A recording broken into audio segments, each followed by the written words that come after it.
Knowing that Miss Mallard was afflicted with a heart trouble, great care was taken to break to her, as gently as possible, the news of her husband's death. It was her sister Josephine who told her, in broken sentences, veiled hints that revealed in half concealing. Her husband's friend Richards was there too, near her. It was he who had been in the newspaper office when intelligence of the railroad disaster was received, with Bentley Mallard's name leading the list of killed. He had only taken the time to assure himself of its truth by a second telegram, and had hastened to forestall any less careful, less tender friend in bearing the sad message. She did not hear the story as many women have heard the same, with a paralyzed inability to accept its significance. She wept at once, with sudden, wild abandonment in her sister's arms.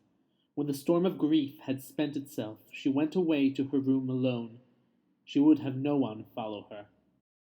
There stood, facing the open window, a comfortable, roomy armchair. Into this she sank, pressed down by a physical exhaustion that haunted her body and seemed to reach into her soul. She could see in the open square before her house the tops of trees that were all aquiver with the new spring life. The delicious breath of rain was in the air. There were patches of blue sky showing here and there through the clouds that had met and piled one above the other in the west facing her window. She sat with her head thrown back upon the cushion of the chair, quite motionless, except when a sob came up into her throat and shook her, as a child who has cried itself to sleep continues to sob in its dream. She was young, with a fair, calm face whose lines bespoke repression and even a certain strength, but now there was a dull stare in her eyes, whose gaze was fixed away off yonder on one of those patches of blue sky. It was not a glance of reflection, but rather indicated a suspension of intelligent thought. There was something coming to her, and she was waiting for it, fearfully. What was it? She did not know. It was too subtle and elusive to name. Now her bosom rose and fell tumultuously. She was beginning to recognize this thing that was approaching to possess her, and she was striving to beat it back with her will, as powerless as her two white slender hands would have been. When she abandoned herself, a little whispered word escaped her slightly parted lips. She said it over and over under her breath. Free, free, free. The vacant stare and the look of terror that had followed it went from her eyes. They stayed keen and bright. She did not stop to ask if it were or were not a monstrous joy that held her. A clear and exalted perception enabled her to dismiss the suggestion as trivial. She knew that she would weep again when she saw the kind, tender hands folded in death, the face that had never looked save with love upon her, fixed and grey and dead. But she saw beyond that bitter moment a long procession of years to come that will belong to her absolutely, and she opened and spread her arms out to them in welcome.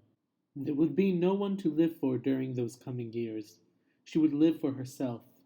Free, body and soul free, she kept whispering. Josephine was kneeling before the closed door with her lips to the keyhole, imploring for admission. Louise, open the door.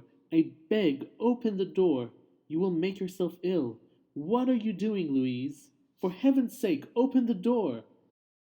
Go away! I'm not making myself ill. No, she was drinking in a very elixir of life through that open window.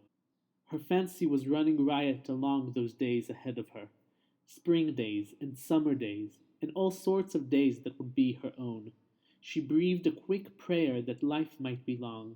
It was only yesterday she had thought with a shudder that life might be long. She arose at length and opened the door to her sister's importunities.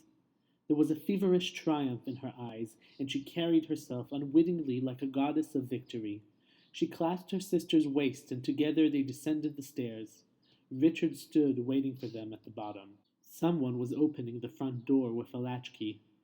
It was Bentley Mallard, who entered, a little travel-stained, composedly carrying his gripsack and umbrella.